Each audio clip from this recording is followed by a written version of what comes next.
Yeah. Luggage way too much.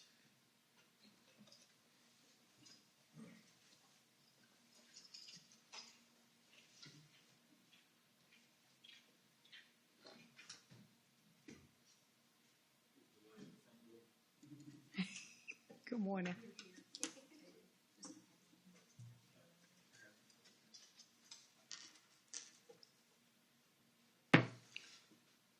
I'm going to call to order the New Kent County Board of Supervisors work session, March 25th, 2020. I want to do something a little bit different this morning to start off. I ask that we will all bow our heads for prayer this morning. Father God, we come to you in the sweet and most precious name of Jesus. Dear God, we come this morning thanking you, Lord God, for another day. Father God, we come requesting of you, Lord, that you will just let your loving arms of protection around New Kent County, surrounding localities, and this United States of America and our world, Lord God. As we face territories unknown to us, we know that you are a God that knows everything. So, Lord God, we ask you for your protection. We ask you, Lord God, for increased faith. Lord God, we ask that you will calm minds that have fear, Lord God, and that you will bestow upon them peace. We ask that you comfort those that are grieving for the loss of loved ones, Lord God. And dear God, we just ask that you will come into this meeting, that you will guide hearts and minds, that the decisions that we make today will be decisions that will honor you, Lord God. They will be decisions that are best not only for a district, Lord God, but for this whole community. We ask that you will continue to bless our residents, bless homes, protect and heal as only you can. These and all blessings we ask for your petition, Lord God. If you hear and honor them, we will be so humbled to give you all the glory, all the honor that is deserving of you. These and all blessings we ask in your name's sake. Amen. Thank you. This morning, VCU, of course, because of everything that's going on, is very busy. So we will start off with funding application for abandonment of the well with the Assistant Director of Public Utilities, Mike Lang. Yes, sir. Hi, good morning, ladies and gentlemen. As you know, part of our water plan is to interconnect our major water systems, and that does render some of our wells obsolete. In this case, Legends well is high in fluoride content, and when the current project is over, we'll be looking to take it out of service. So we're looking for a letter of support from the board for our grant application for about $45,000. And I ran some quick math this morning. That's about 1 to 2% of the current project when all the numbers are in, and that's money that we don't have to finance as well. So that's a win-win, right, Ted? So I think Wanda's already drafted the letter. We're just looking for a letter of support from the board for our application. Okay. In my anxiousness, Mr. Lang, to hear what you had to present to us, I forgot to ask for roll call. So, Ms. Watkins, would you give us roll call, please? Mr. Evelyn? Here. Mr. Tiller? Here. Ms. Page? Here. Mr. Steers? Here. And Mr. Lockwood? Here. All right, thank you. Now we will entertain discussions or questions.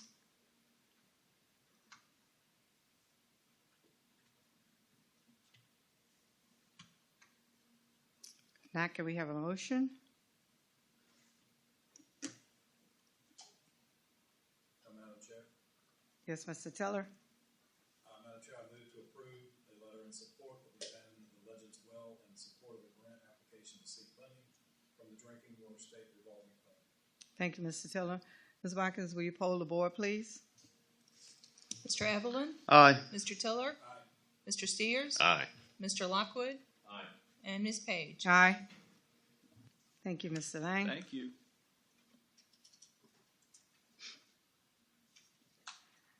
Moving along, we have the general obligation school bonds for the construction of a new elementary school. With our county administrator, Mr. Rodney Hathaway. Thank you, Madam Chair. At your last meeting, we presented 2 resolutions that you have within your packet for the construction financing for the new elementary school project. Ted Cole with Davenport and Associates is here today. I'd ask him to come to the table and walk us through the resolutions.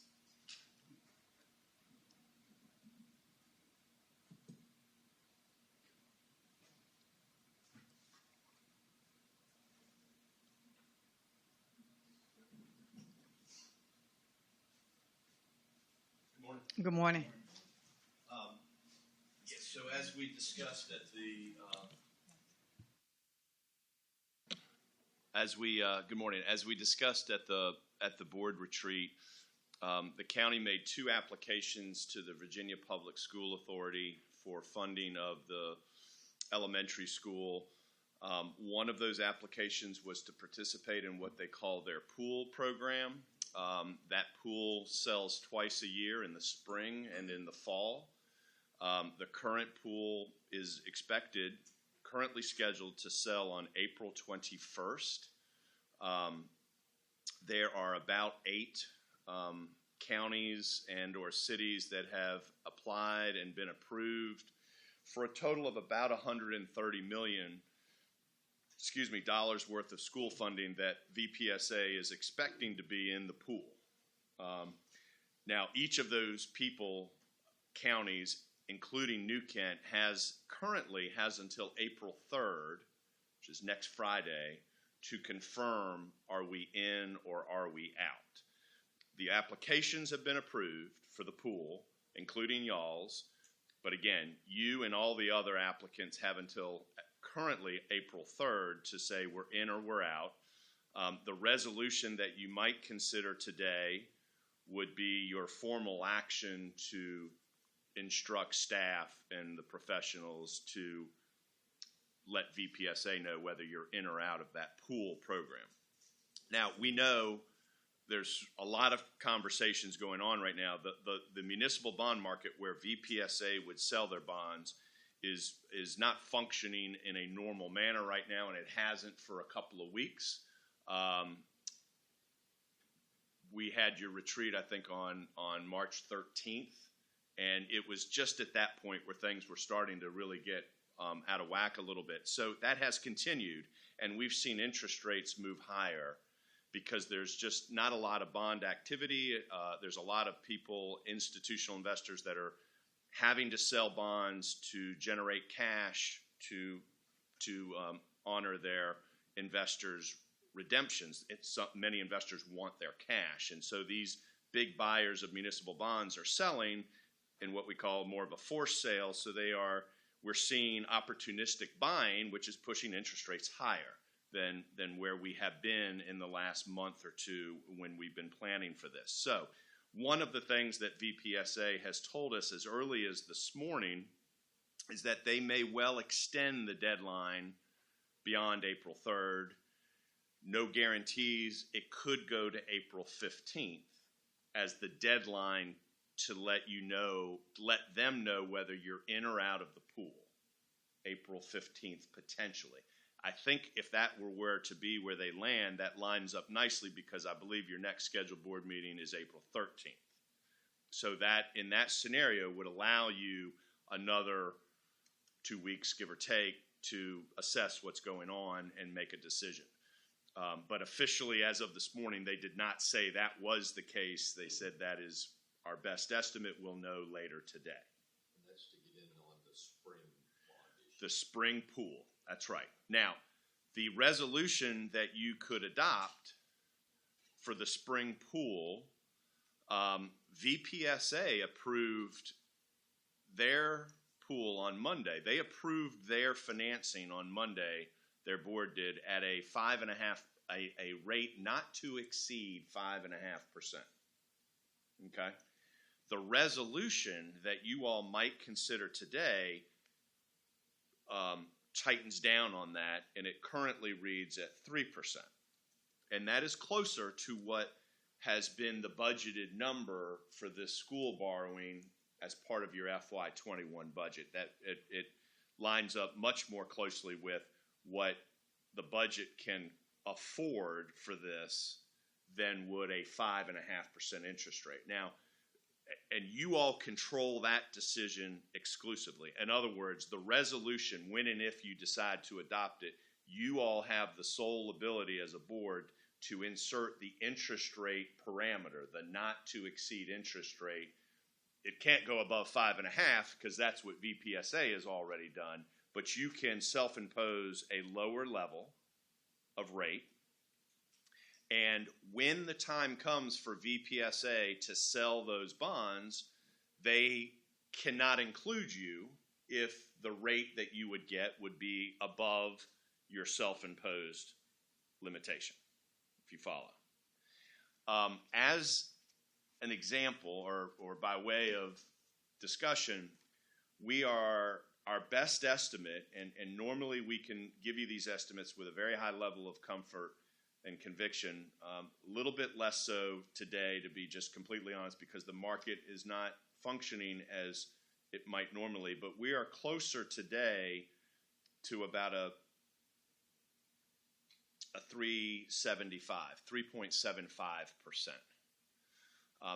Those rates have moved up over 1% in the last month, and that's just, again, a function of very limited amount of bond sales that are going on, and many of those that are going on are less than normal market transactions. People that are generally having to sell for some other reason, and buyers that are able to take advantage of that and push these interest rates higher.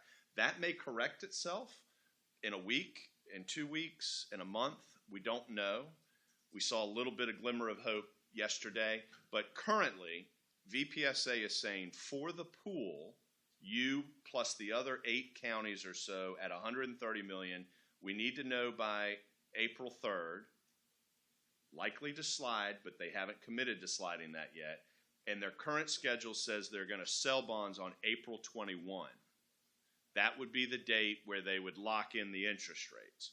That is subject to move as well, because they're trying to figure out as an entity, is this the right time for us to sell bonds? And just because we have a not to exceed of 5.5% doesn't mean we should sell those bonds. So they are sorting through that as an issuer. And again, you all will have the ability, or do have the ability, to tighten down on the interest rate that you would want to participate in if you approve the pool resolution. Last thing I would say is the other question that we asked of VPSA was, if we approve the pool, the schedule says they'll sell the bonds on April 21. And if we maintain our 3% interest rate cap, if they stay on schedule and they can't get us the 3%, we're out. We know that, right? We would have self-imposed the 3% on ourselves. But if they're waiting to find the right time to get into the market, and they don't do it in April, and they get into May, we're sort of stuck with them until they figure out when and if to sell the bonds, in theory, till next fall. So in other words, if we approve the pool, the current guidance that they've given us, this is another item they hope to clarify later, but the current guidance they've given us is if you approve the pool and we as an issuer, VPSA, are waiting to find the right time to sell our bonds, and we push into May, we push into June, we don't have a mechanism at VPSA to allow you to extract yourself from the pool. The only mechanism you have is, at this point, when and if they sell the bonds, if they can't get you 3%, they won't include you. But in theory, they could wait till July for the market to get corrected, and you are hanging out there, so to speak, until that time. Now, I gathered from his email that they're going to try to address that in a way that will allow you at some point to say, hey, we might have plan B. We might want to go to a bank. We might want to do something else. And let us out of the pool. We're gonna do something different. And my sense is they're going to try to figure out a way to accommodate that, but as of this morning, they weren't able to. So unfortunately, there's two big questions about. Yes. Is that the same for the standalone option as well? No, the standalone application was also approved. You don't have to do anything on that ever, or you could act on that as a board next week, next month, in July. You're approved on that. You're not committed to doing that because you have to initiate the next step. VPSA has simply said, if you want to do the pool under your parameters, you're approved. And you could decide, so you have no deadline whatsoever for the pool. If you don't do the pool and the next time the VPSA board meets is the fall of 20, they probably would want to say, are you going to do this pool or not? But you have no deadline whatsoever to act on that. By the same token, you could choose to act on that whenever you're ready, if we find that's a better option. But they still have to sell it. So It still has to be sold. We still have to be comfortable with if we want to do it, comfortable with the market. Are we going to a bank with that? Are we going to the bond market with that? But you have much greater latitude with that one than the pool, because with the standalone, you're in a pool on your own and you kind of call the shots. That's one of the beauties of that program. But typically that's a little more expensive. It typically is a little more expensive because, one, you might have some more upfront costs. You have to get a rating, which is time and expense. Not exorbitant, but it is time and expense. We have no concern about the outcome of that, but we have to do that. And the interest rates should largely be the same, but you won't be selling it on the same day as the pool, right? So the pool might sell on April 21 and lock in a X rate. If you didn't participate, you might sell your standalone in June and lock in X plus. But that's not because that's because maybe the market moved in that period of time. So there's just an unknown what the rate would be and how it would compare to the pool when and if the pool is done. But there's no obligation to act on the standalone resolution. It's not going to expire. I think practically speaking, if you don't take advantage of the standalone approval by the next time the VPSA board meets, likelihood is you would have to re-up that approval if you haven't done it, or it expires because you did something else or delayed the project or whatever it might have been. So I'd like to think there's an opportunity to hold tight on this decision, but we don't have absolute guidance from them yet that April 3rd will be pushed. They've indicated that it would, and so I guess that might prompt another discussion about how would you handle a meeting or a decision ahead of the April 13th scheduled decision if you wanted to wait. How much are we talking about in the structure of the loan if we go the standout route? Talking to your mic, please. Thank you. Thank you. How much are we talking about in the difference of the structure of the loan if we go with the standalone option? I know that we're going to have more upfront costs because we're the only ones in this bond or financing setup. So dollar-wise, what are we talking about? When we've run this comparison, we have added about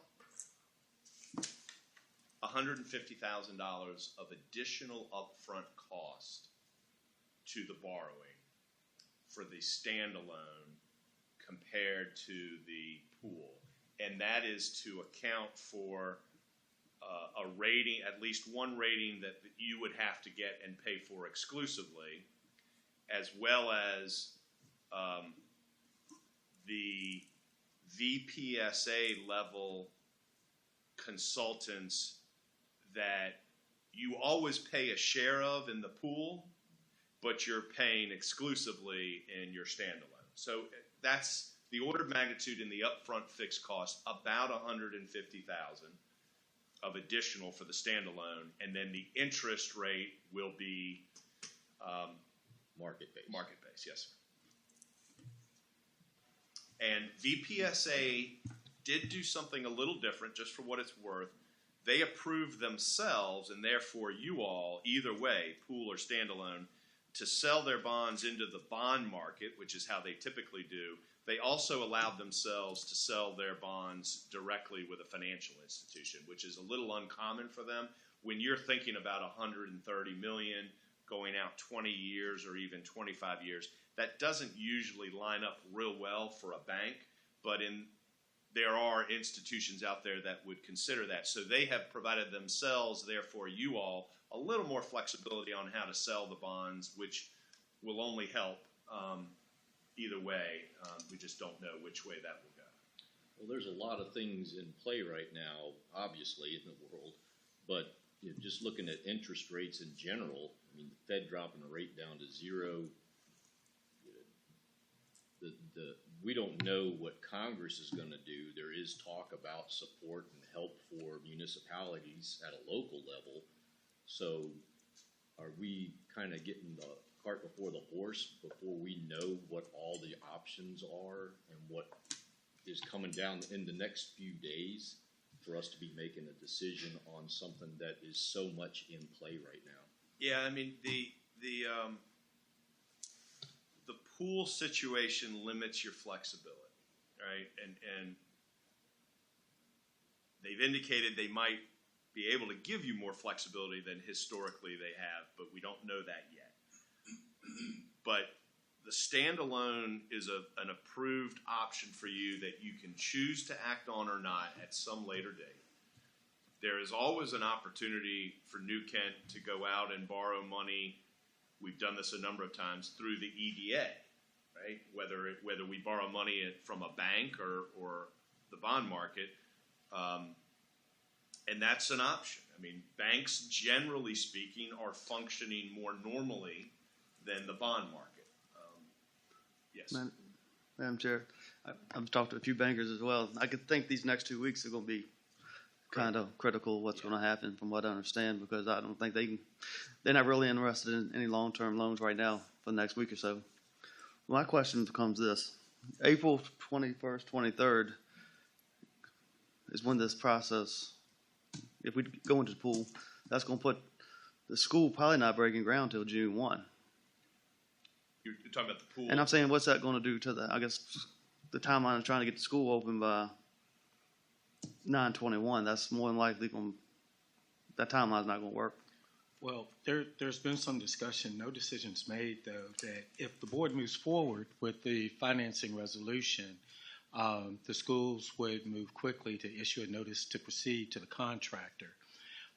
We wouldn't have access to funds, I believe, until May. But we would have to float that with our cash until we receive the revenues from the bond sale. But that bond sale could be pushed back till Right. May or So- June. I mean, And I think that's something that needs to be considered, that we are taking a risk of how long we would have to float this with our cash, not knowing. Yes, that's correct. Under their current schedule for the pool, VPSA pool, they sell the bonds on April 21. That's the date where you lock in the interest rates, and then closing occurs on May 12th. That's the date where you get the funds. So my question becomes, when does the contract have to be signed, and who signs the contract for the school? The contract would be between the school board and the contractor. So does the board get an opportunity to view the contract, or has the contract been viewed before it's signed? I've not seen the contract.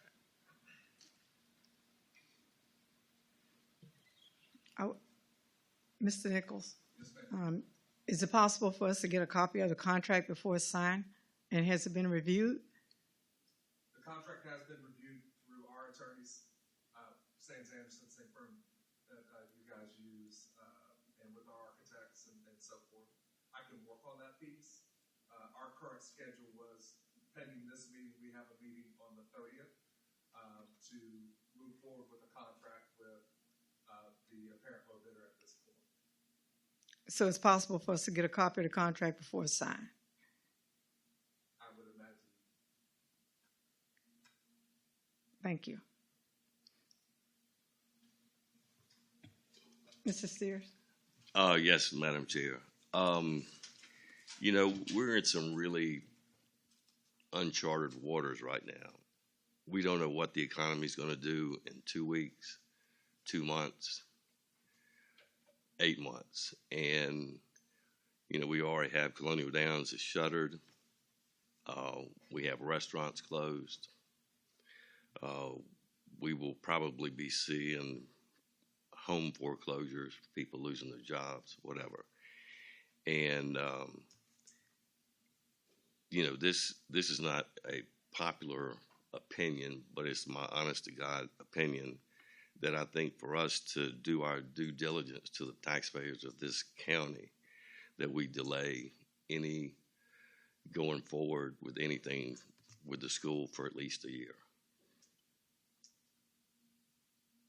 And I know that's not popular, especially with those two people sitting back there. But, $38 million is a lot of money.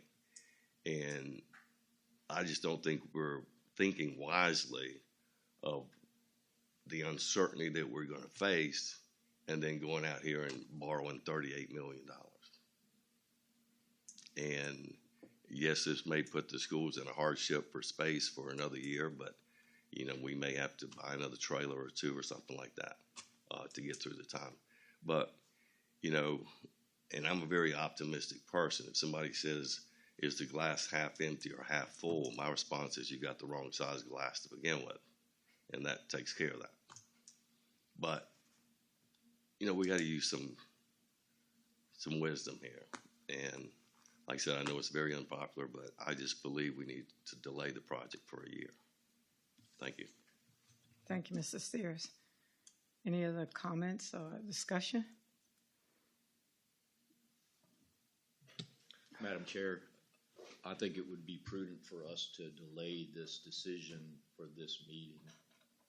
I believe that having the standalone option gives us the option if we decide to move forward.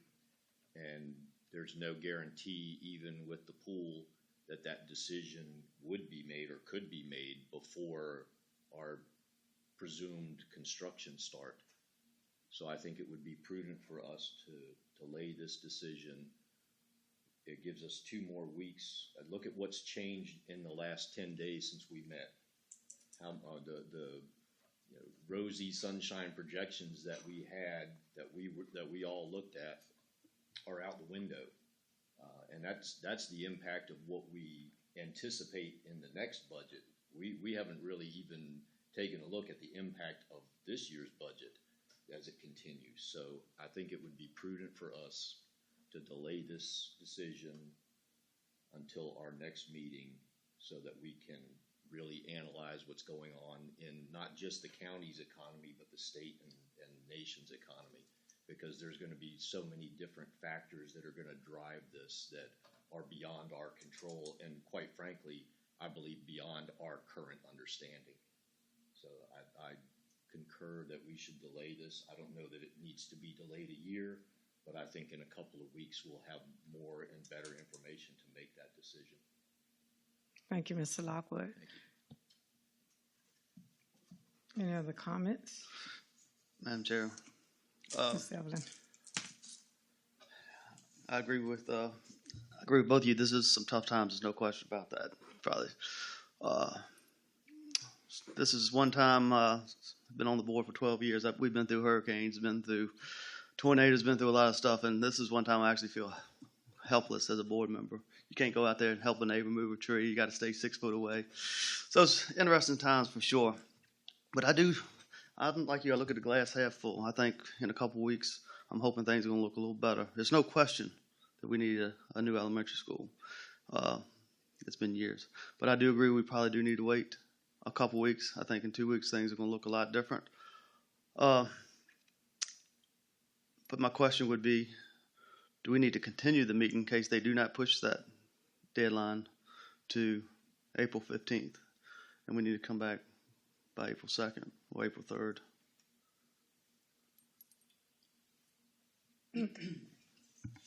Well, the way I understand it, if you want to participate in the pool, then if they do not continue it and you do not take action today, you would have to have taken action before April 2nd to participate.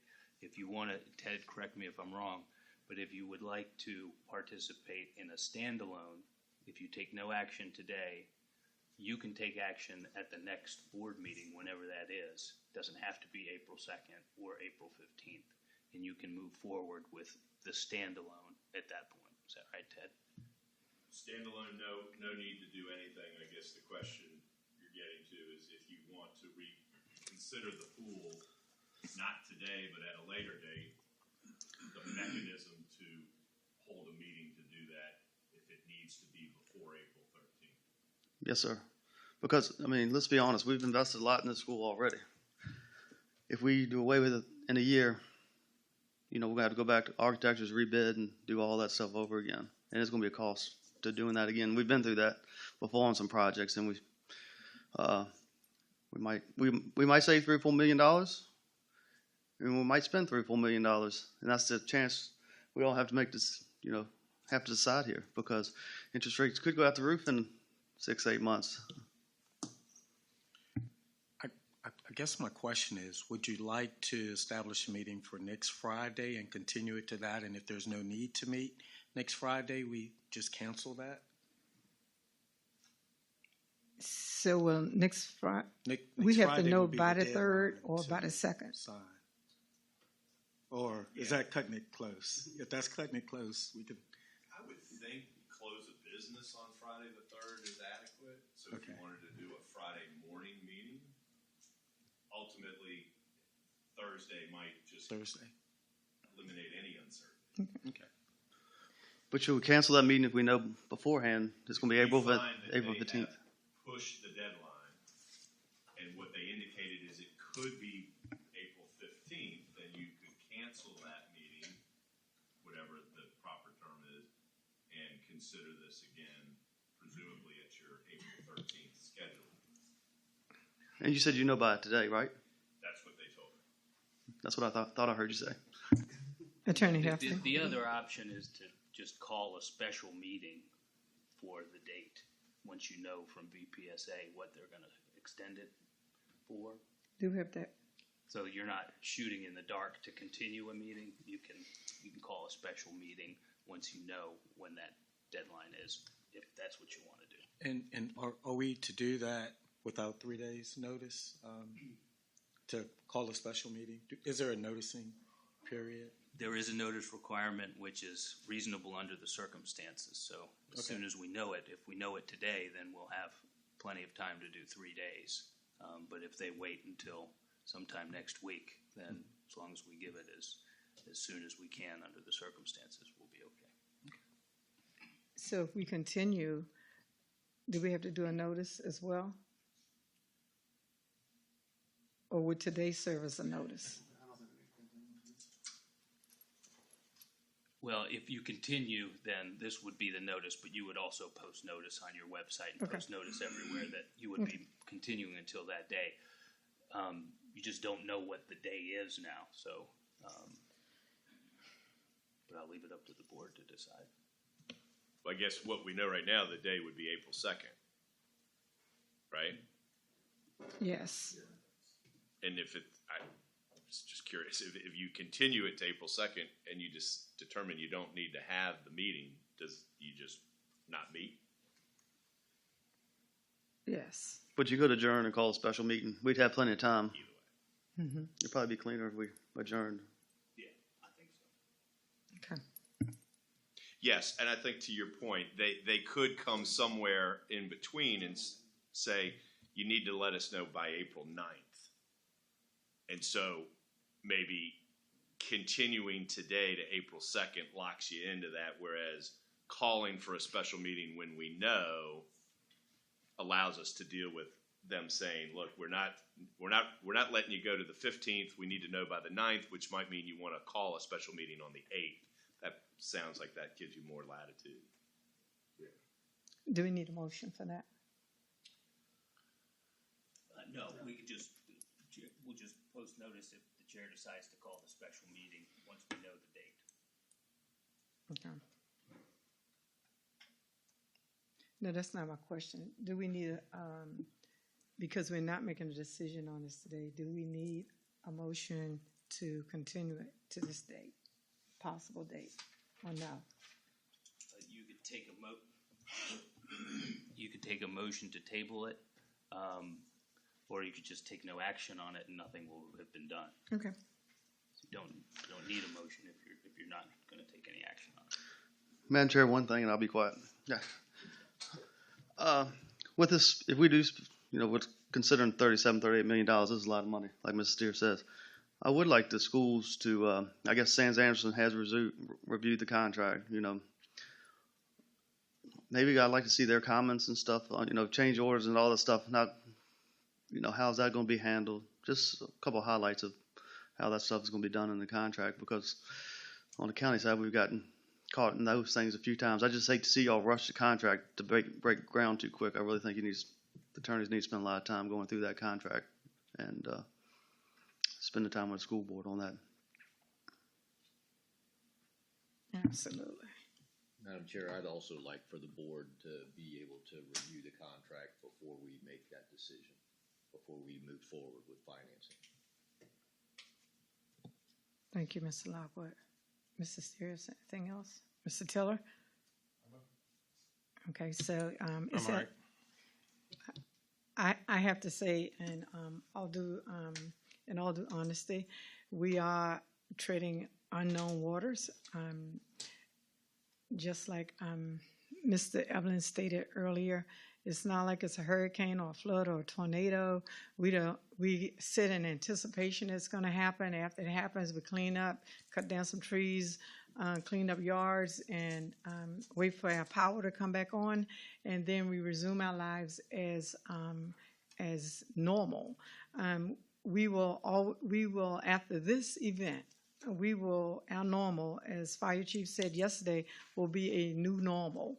And so I think that as Board of Supervisors, it's a wise decision to wait. I think that we have to be good stewards over the funds of our taxpayers. And we have to be very empathetic to what not only our taxpayers are going through, but what we may be going through as well. And so at this time, we will be tabling this project into a special call meeting, and we'll wait to hear from you on the dates. So we thank you for your presentation. So anything else? I'm sorry. I have one other item. I don't know if we want to wait on that, the Pine Fork Park. We have a refinancing opportunity we'd like to share with you. We can do that now or under other business. We can do it now. Okay. Mm-hmm. And this is just informational. This was mentioned at the retreat. You all recall back in 2018, the county borrowed money through the EDA with BB&T Bank to fund improvements at the Pine Fork Park. It was approximately $3.2 million loan with BB&T. It went out to 2033, so give or take 15-year term, and it was at an interest rate of 3.58%. That loan can be refunded or prepaid on any payment date with a 1% penalty. That was built into the document from the get-go. In talking with BB&T, they have come back with a proposal that says we would be willing to reduce the rate from a 3.58 to 2.50%, maintain the same payment dates and the same final maturity, so we're not extending the debt or shortening it. And to do that, we would reduce the prepayment penalty to 0.5%. Right, so there would be costs associated with doing this refunding or modification for professional fees, but also the bank is saying we're going to charge you a 0.5% penalty. If we were to do that, and it would become what we might call the 2020 bond, right? 2020. 2.5% fixed for the remaining term. And the new prepayment language on the 2020 bond, if we do this, would be that it would be prepayable in whole at any time with a 1% penalty, which is what you have now. But they amended that to say that penalty would only be applicable for the first half of the loan. So we got about 13 years to run, so it would be about 6.5 years where you could prepay it, but there'd be a 1% penalty. And for the second half of the loan, the second 6.5 years, you could prepay it without penalty. So they gave a little bit of latitude, a little bit of improvement on that there. They were not able to accommodate the request for periodic partial pay downs. I think we had talked about that at the retreat. We did talk to them about it at length. They were not able to do that. So if you were to do this, you would have the ability to prepay it in the future, but you'd have to prepay it in whole, whatever the outstanding balance would be at that time, which is exactly what you have right now. And the penalty would be 1% for the first half of the loan, 0% penalty for the second half. And when we push all of this together, what we are, after the costs associated with the transaction, it's $10,000 to $11,000 per year of savings over the remaining life of the loan. It would be about $145,000. So you would recognize the reduced annual debt service year by year, $10,000 to $11,000 per year over the entire term, about $145,000. If you wanted to do this, today is just informational. The way, and they've provided us all of this in writing, proposal. If you wanted to do this, you could consider taking action by way of a resolution on April 13th, which is your next scheduled meeting. The EDA would need to approve it at, I believe they're on a as-needed basis right now, called meetings in April. The bank has said we just need to close by May 11th. The rate is not subject to change. BB&T is usually pretty good, even in these interesting times, about not changing their proposals. They have given this to us that this rate of a 250 is locked for a closing by May 11th. But you're under no obligation. So, you decide, hey, we don't want to do it, or the EDA for some reason decides they don't want to approve it, you won't be subject to any penalties.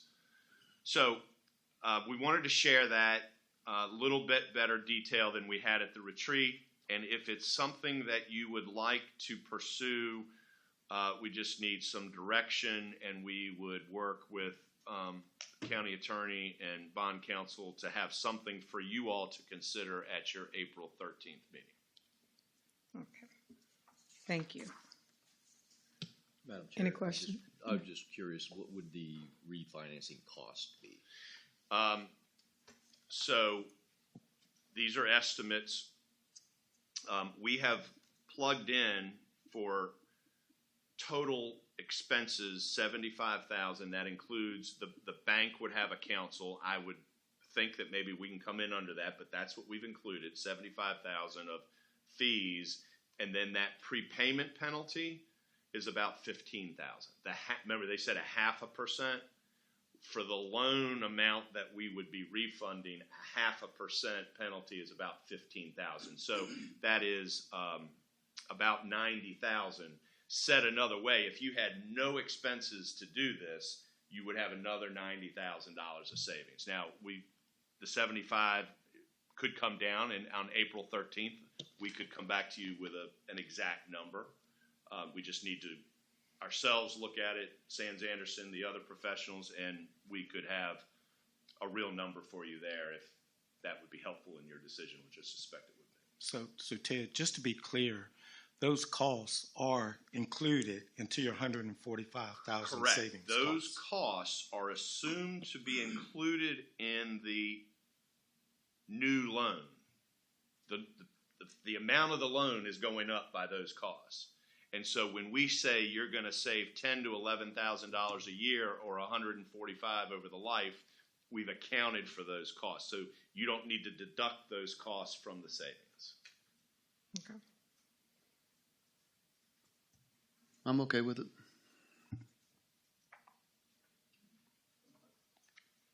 So this one, we will have you prepare a resolution for our April 13th meeting. Thank you. Okay. Thank you so much. Thank you.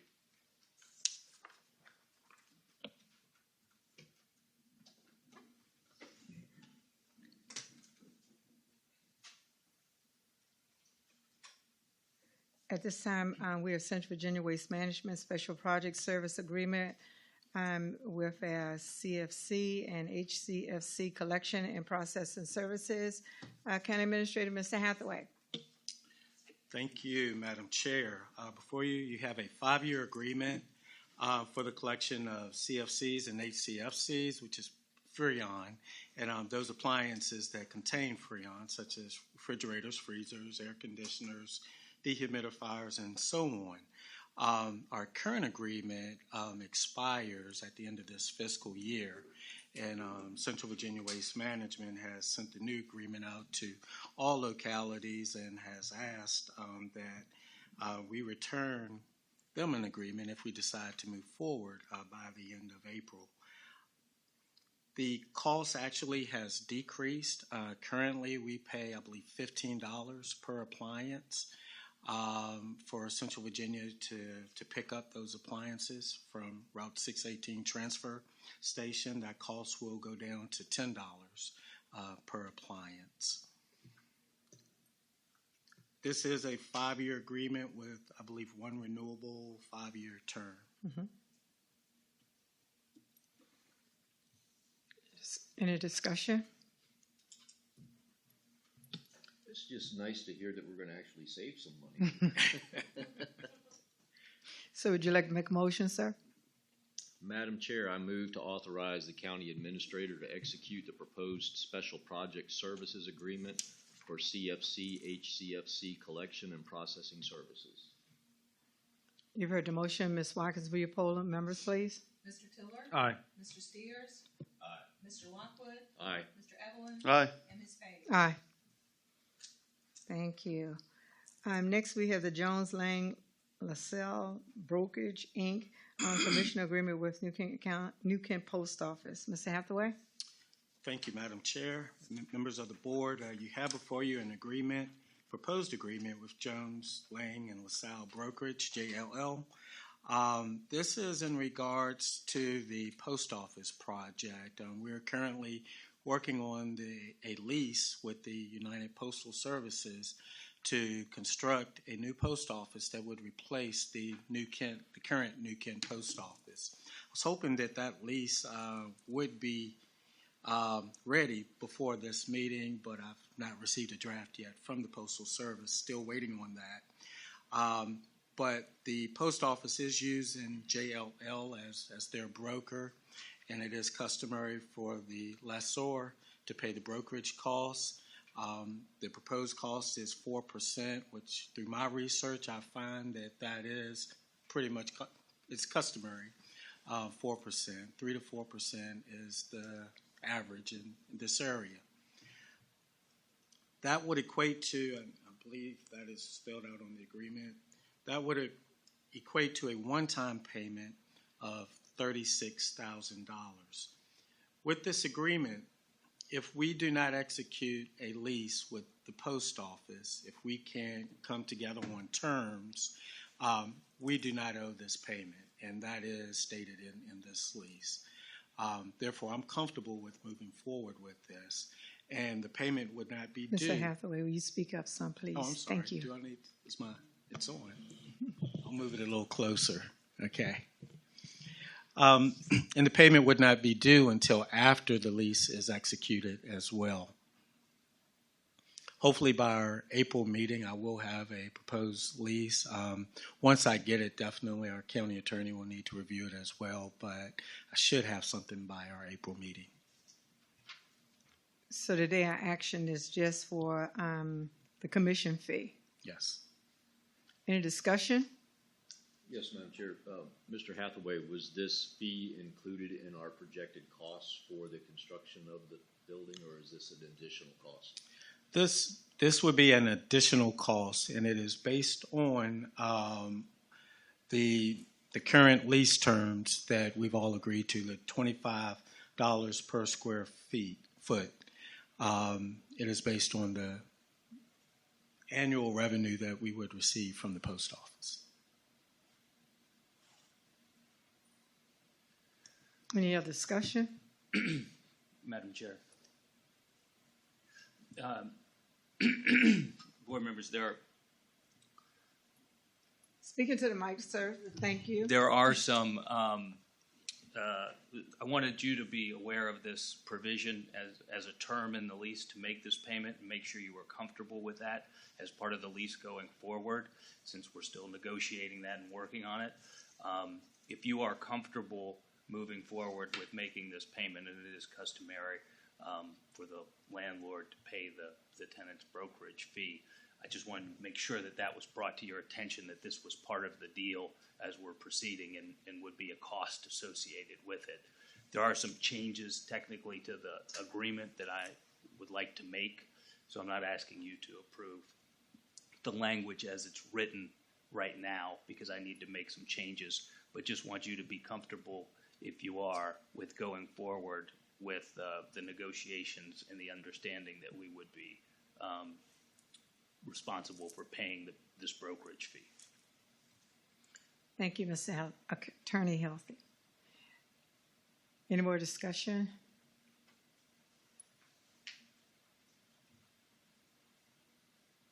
Are we ready for a motion? I believe that our county attorney is not comfortable with us approving this at this time. Is that correct? I guess what we need is just an indication right now that you're okay with the concept of us paying $36,000 brokerage fee. Okay. Are we You don't think that could be split in half? I've tried to negotiate this definitely, and what JLL has told me is that is their standard fee for all of their deals. And the post office selected that broker, correct? Yes. So what I can do is make the changes to it and bring it back when we have the lease agreement finalized for you to approve it, if you're comfortable with that.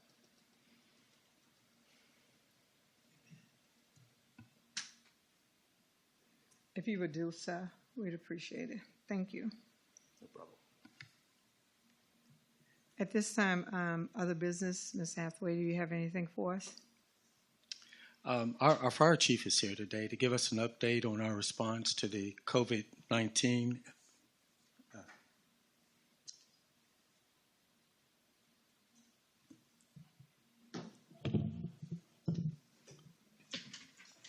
Good morning, Madam Chairman, Good morning. members of the board, Ms. Watkins. Got a small presentation here for you. I want to give you all a brief kind of on what we've been doing here over the past 2 weeks. Pass these out. One more. Ms. Watkins, you can have my copy when I'm complete. As you all aware, we've declared a local emergency 10 days ago. Our emergency operations center has been set up. However, we've been heeding the warning and trying not to put a lot of people in the room. So we decided that we were going to set up a virtual emergency operations center.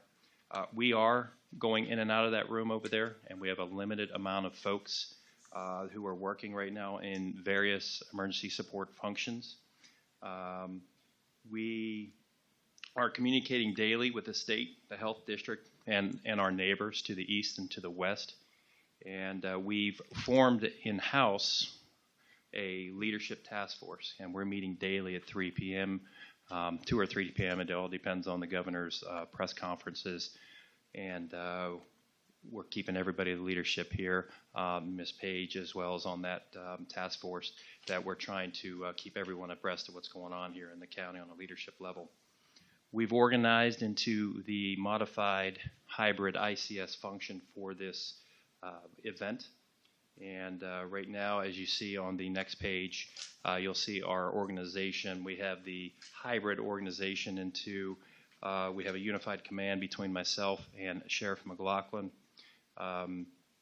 We have the 4 branch chiefs here with finance addressing logistics, operations, and planning, and then the emergency support functions that fall under each branch. Those are all the emergency support functions that we have operating for this event right now. As Mr. Evelyn alluded to, this is kind of a different event for us. And it's not like we can see the end. We are making some plans for a long-term event here in the county. So we're plugging and playing as we go and as we need the assistance as we look out into the county.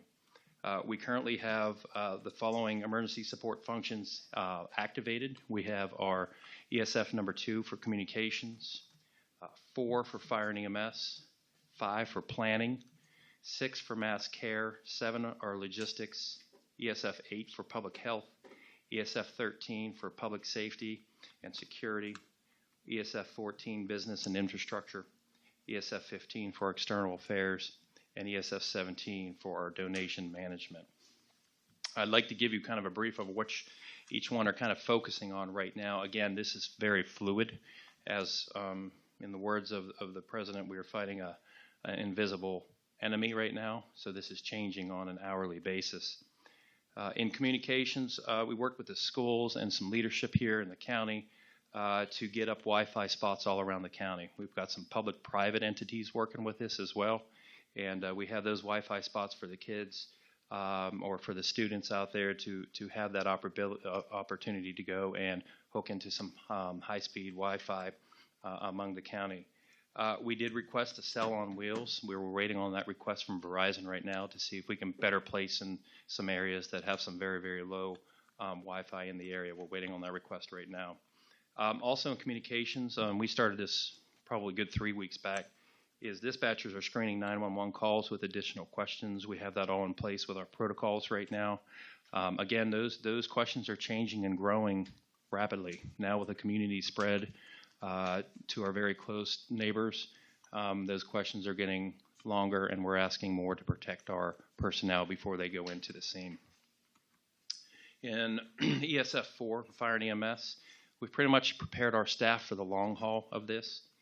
We've changed some EMS protocols to match our CDC screening recommendations, protocol closeout rules, and all of our reporting tools. And what that means is we are forcing them, before they can clear out of a screen on their computer, to ask questions, to ask the most appropriate questions. And that's, again, trying to protect their health out in the field.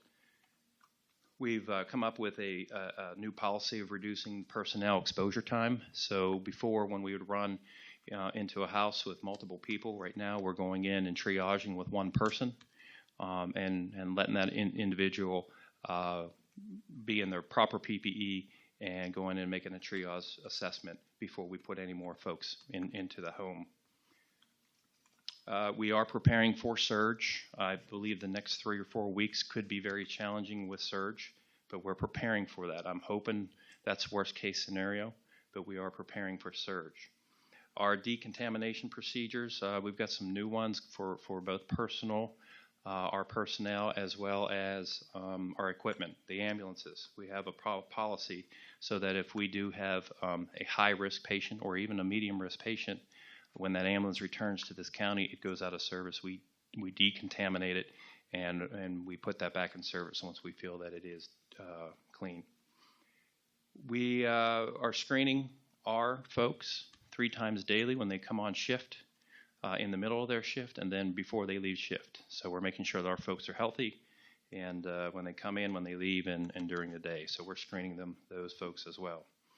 In the past 6 days, past 7 days, we run 44 EMS calls. 6 of them had potential exposures based on symptoms.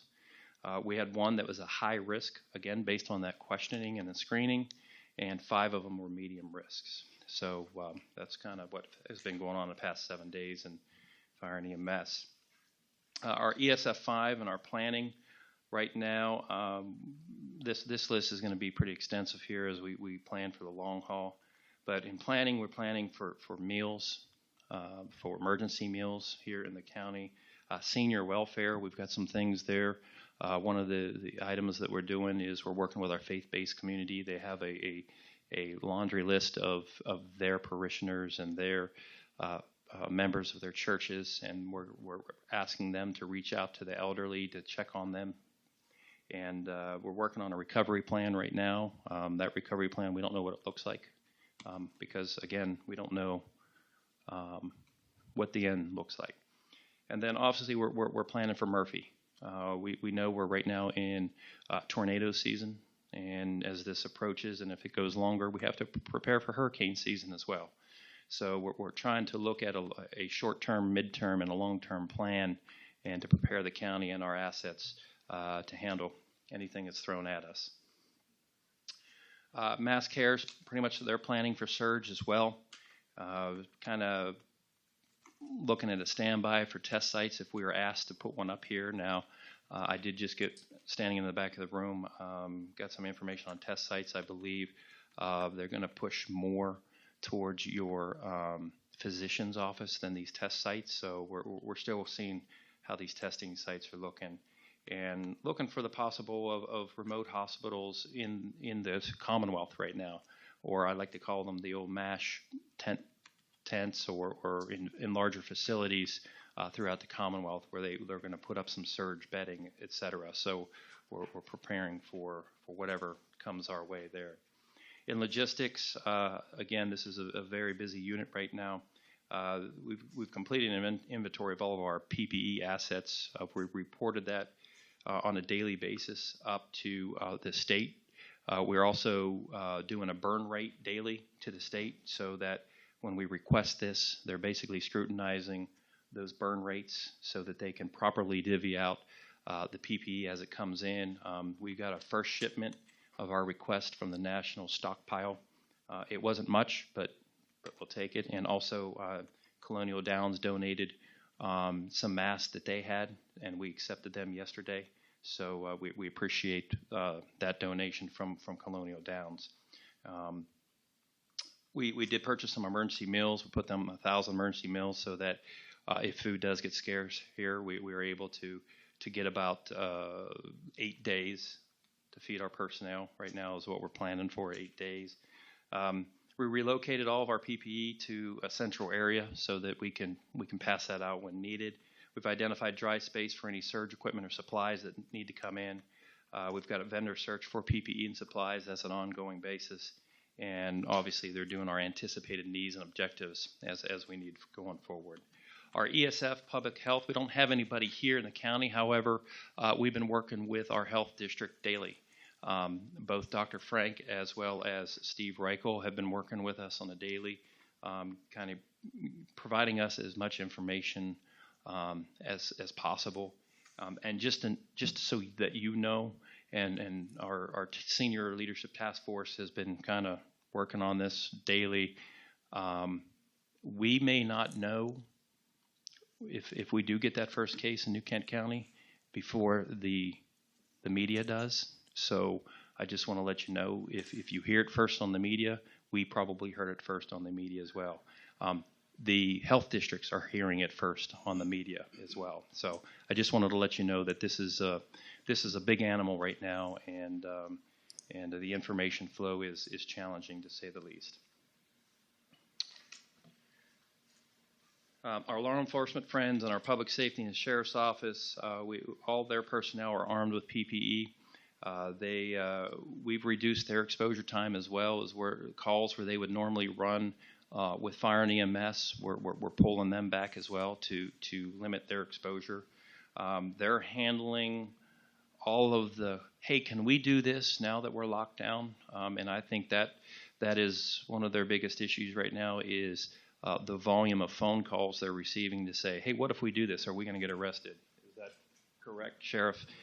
And so they're fielding those phone calls on an hourly basis.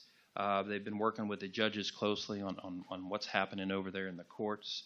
They've been they've been monitoring the county with all these executive orders, handling additional nuisance calls as this goes. I think we'll continue to see those nuisance calls grow, and they too are preparing for surge.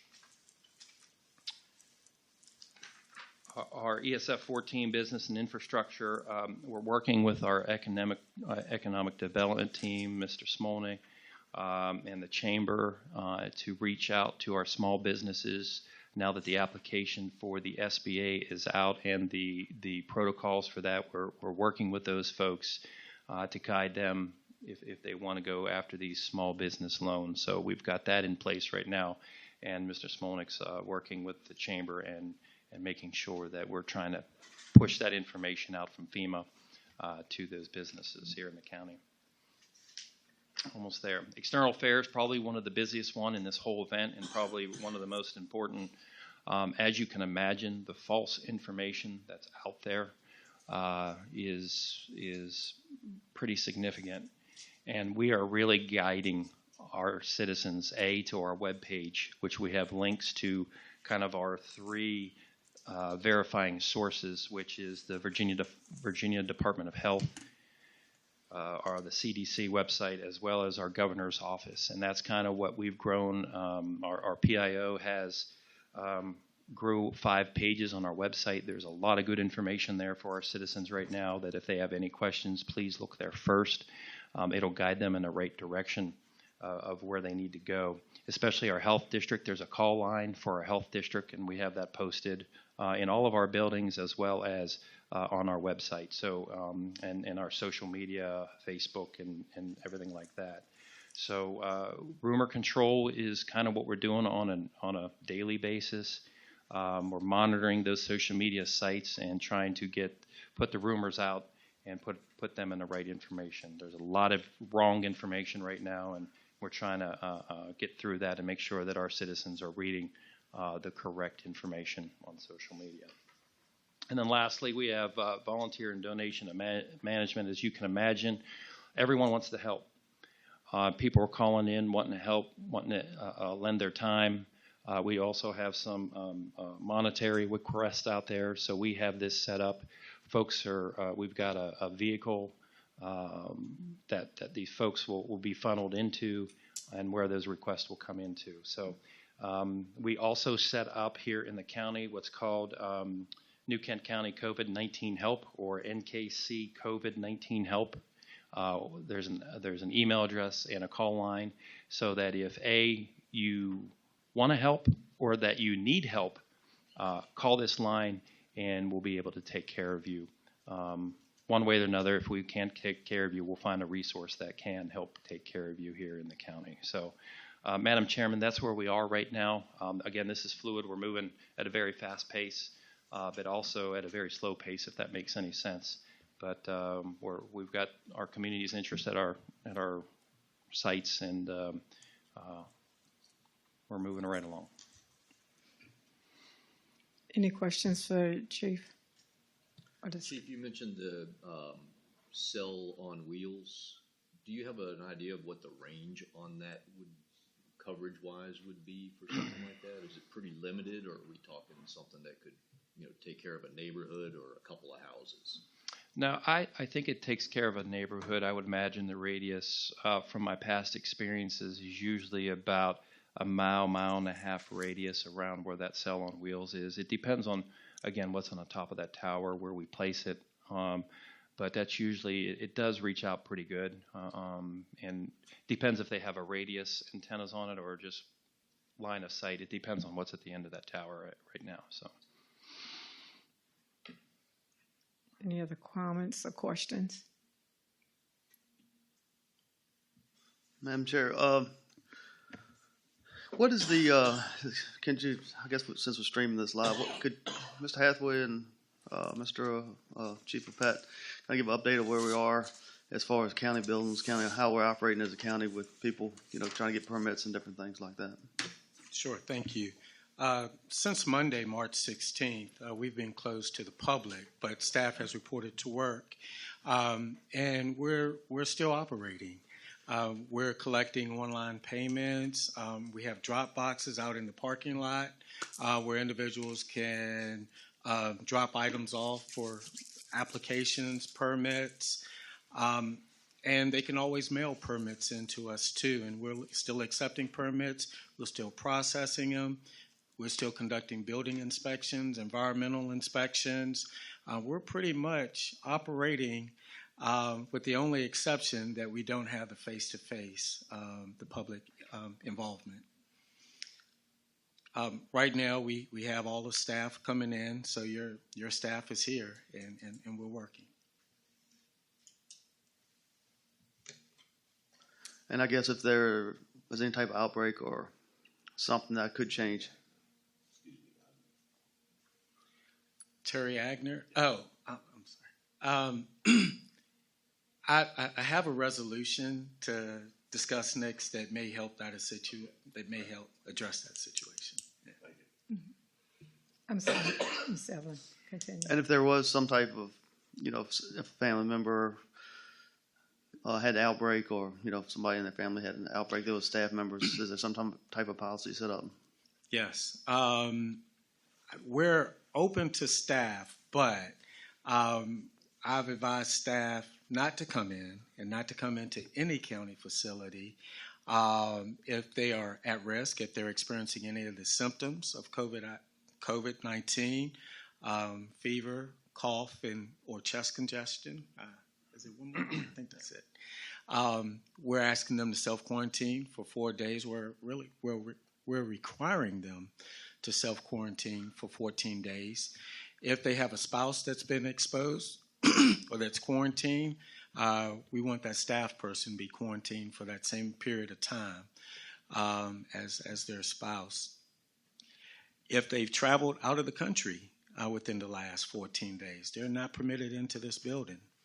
If they've traveled out of the state within the last 14 days, they need my permission to enter into the building, and we're taking that on a case-by-case basis, looking at the nature of their travel.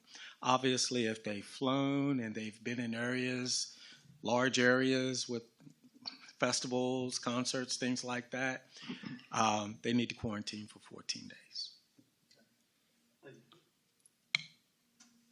Thank you, Chief of PAC.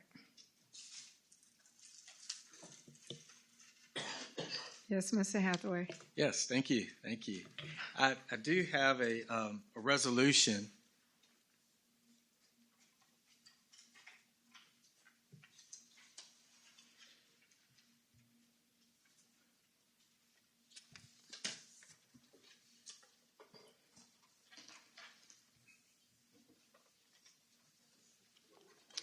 This resolution, I've worked with our county attorney. It's been prepared by our county ordinance. I'm sorry, it is an ordinance.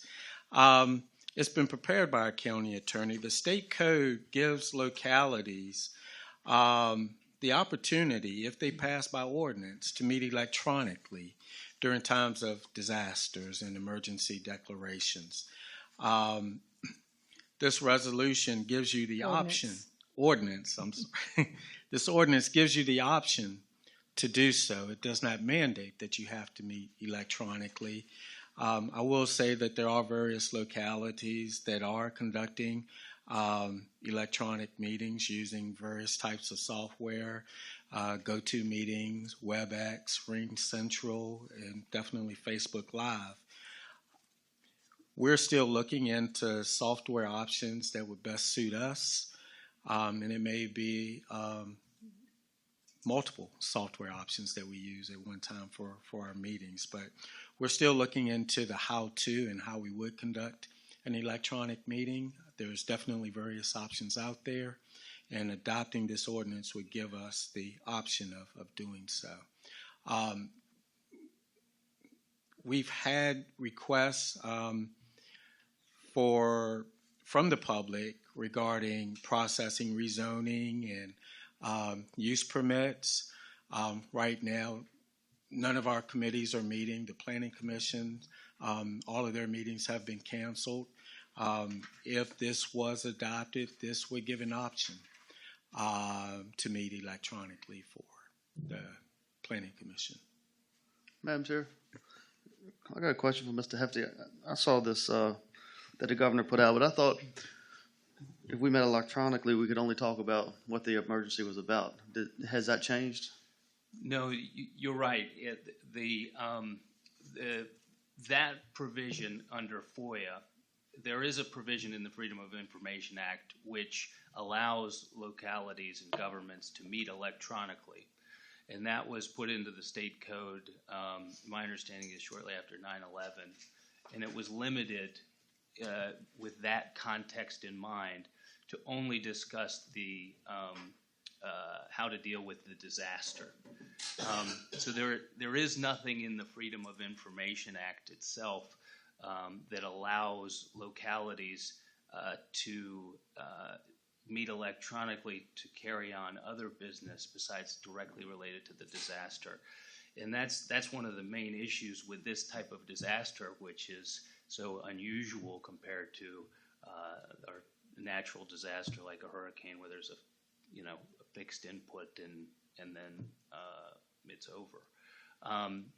There is, and the Attorney General opined on this last Friday, there is, however, another statute that's outside of FOIA that deals with localities, counties, cities, and towns, and gives them, it's already in state code, the authority to enact ordinances assuring the continuity of government in a disaster. And that is the code section that we would be adopting this under, allowing us to meet electronically to carry on the needs of the government when we can't do so in a safe manner. And the reason we can do it under that statute is because it says, notwithstanding any other law to the contrary. So even though FOIA doesn't allow it normally, because this is a disaster, we are adopting this ordinance, which would give you the ability to meet electronically, since it's so risky and unsafe right now. And we don't know how long it's going to last. There is a time limit on it. The state code doesn't allow you to have this in effect more than 6 months as an outset. The ordinance before you has a 60-day timeline within which you'd have to come back and either extend it or let it expire. But it does give you the option. Fairfax has just adopted a similar ordinance yesterday. Williamsburg has adopted one under the same authority. This current ordinance is a model ordinance prepared by the Local Government Attorneys Association of Virginia, the LGA, which we're a member of, and so this is based on the model ordinance. It does require you to give notice and allow the public to participate. And so, as Mr. Hathaway mentioned, we're going to have to work out how we have the technology and software to do that. But this gives you the option to do it. I've also heard that some people are like, this is a 5-member board, 3 of us could come in and 2 of us could meet electronically so we could get the numbers down. Does the ordinance allow us to do that? This allows you to continue to meet physically if you want to. So you could still do that. There is a state code provision that allows for members to participate electronically up to 2 times a year if there's a physical quorum present. The issue with that is, at best, it's a short-term solution because you don't know how long the pandemic is going to last. So I don't know. That may be what some localities were. I think Richmond may have tried to do that, but they canceled their meeting on Monday. They just didn't have it. That is a possibility. I don't know that that's the long-term solution because I don't know what the nature of this pandemic timeline is. Yes, Mr. Steers. Madam Chair, I just kind of follow up to Excuse me. Mr. Evelyn. I acknowledge Mr. Steers. I'm sorry. I'm sorry. That's okay. That's all right, I can't get on anyway. I'm on. My question is, so why wouldn't we just make it for 6 months instead of 60 days? You can do that. Like you said, we don't know how long this is gonna last, and I'd hate, for it to run out and just have to renew it again, just make it for 6 months. I'm fine with that. And you don't, You finish? Okay. I'm sorry. No worries. Mr. Lockwood? Thank you, Madam Chair. Kind of follow up to Mr. Evelyn's comment and question is, if we were to meet physically with 3 and had a quorum, would members calling in or FaceTiming or whatever platform we go with, would they be able to vote the ones that are in this meeting electronically, or would it just fall back to the quorum that's present?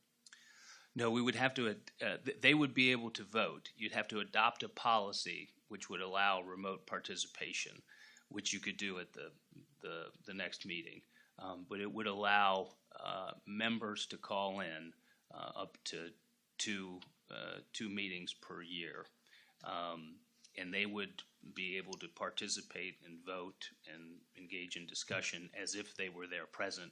The requirement under that code section is just that you have to have a quorum physically present. Under this one, you would just meet electronically. Everybody, there would be no quorum physically present that would be required.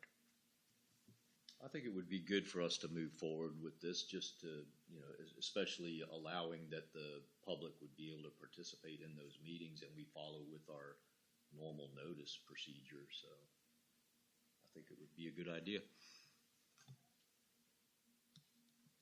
And so with this ordinance, if the board as a body wanted to meet, and because we don't have the equipment, let's say April, can the board physically meet without and have it on YouTube and Facebook without the public being present?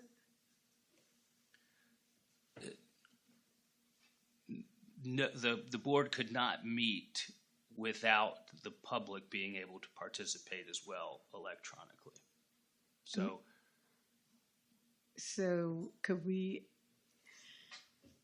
so if we FaceTime live, can they not put comments as we record?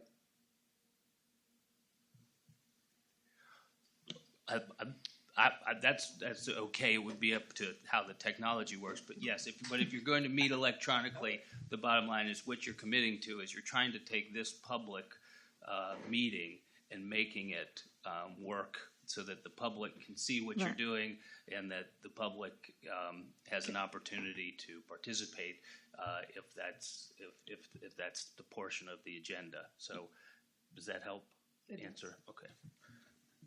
And I guess as we do that, I know I've seen on Facebook a lot of times that everybody thinks I got broadband, high-speed internet where I live, but I do not. I have DSL hookup, and what happens if I can't get on? Then you gotta meet with me. That we'll have to work that out and work out maybe remote accesses that the board members can go to that has access, such as making a library available, working with the schools, or making some offices here available for the board to come.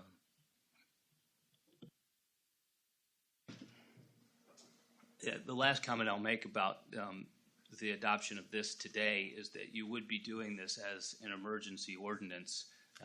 You're not following the usual notice requirements required, since we're just dealing with this today. Obviously, in light of the disaster is the reason we're doing that today. The state code does require you within the next 60 days to come back and re-adopt this after those notices.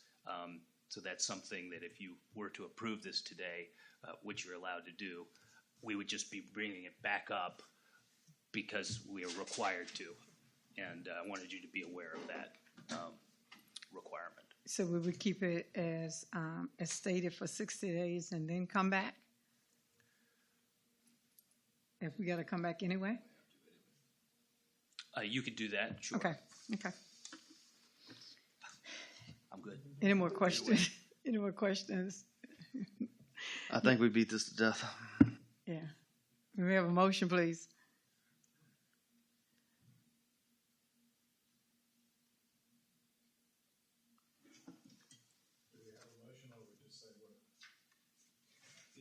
We need a The motion would be to adopt ordinance 01-20. And then you can read the title.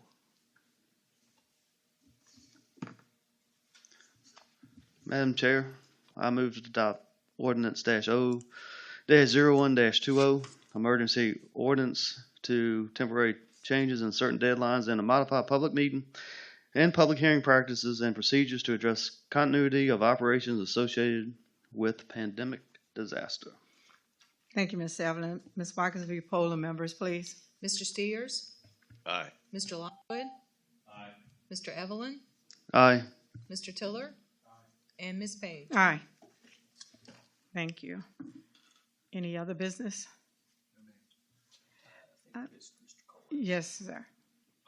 We did get word back from the Virginia Public School Authority that the deadline to let them know about participation in the pool would be April 15th. Thank you. So we can take that up at our April 13th meeting. Thank you so much. So, Madam Chair, I would assume that maybe Mr. Hathaway or somebody, what's that going to affect if the contract that the school is going to have with the builder, they probably got a timeline on when they're supposed to start construction if we're going to go forward. Is that correct? And then their contract could be nullified if we don't start. Because I've not seen the bid, I don't know how long the contractor has held their pricing, and I think that's the important thing, which would be part of their bid, which I'll work with the schools to get that information. Thank you.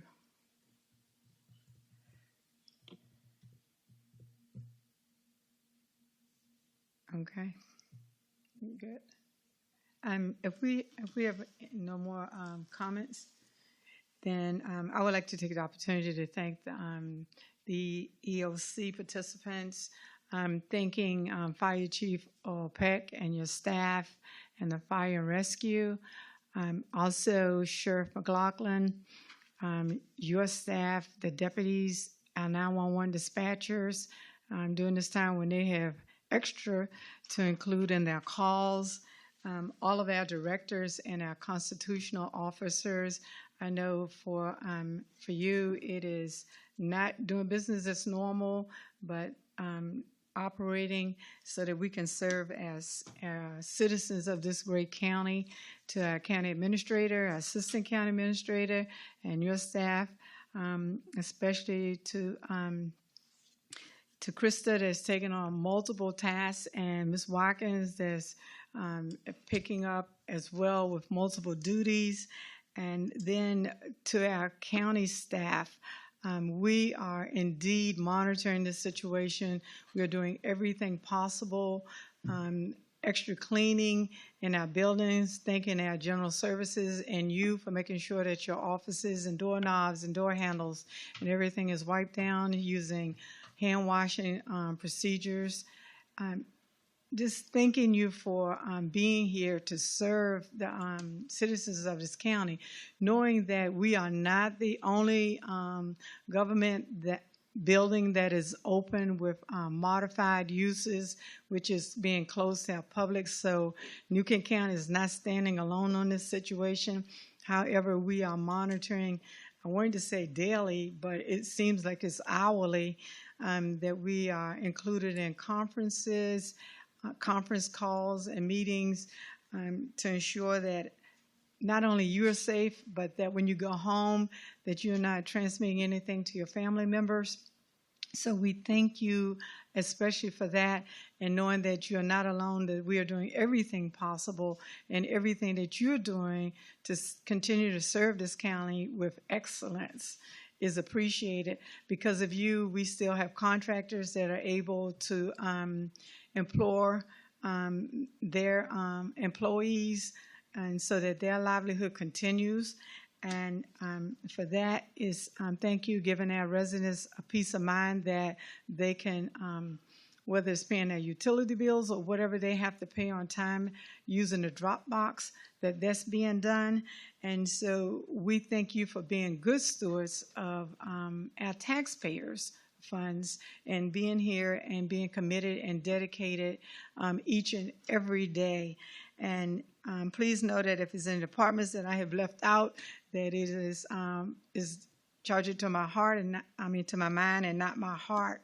And want to let you know that the Board of Supervisors, as well, that we are very appreciative of you and all that you're doing on a continuing basis, and that as we are updated, that we are fully prepared to shut down if it causes any kind of effect of unsafety for any of the staff members here. So again, we are deeply appreciative of all that you're doing, all of your efforts to keep our county running and running efficiently and safely. So for that, we thank you. And if there are no more comments, then we ask for adjournment.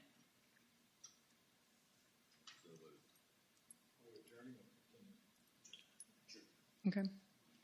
We've had the motion to adjourn. Ms. Watkins, will you poll the members? Mr. Lockwood? Aye. Mr. Evelyn? Aye. Mr. Tiller? Aye. Mr. Steers? Aye. And Ms. Page? All right. Our next regular scheduled meeting of the Board of Supervisors will be at 6 p.m. on April 13, 2020. Our next work session, 9 a.m. on April 29th, both in the boardroom of New Kent County Administration Building, unless further notice.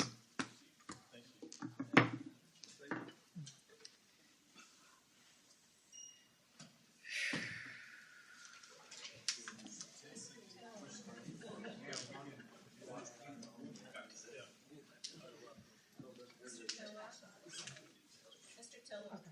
Okay.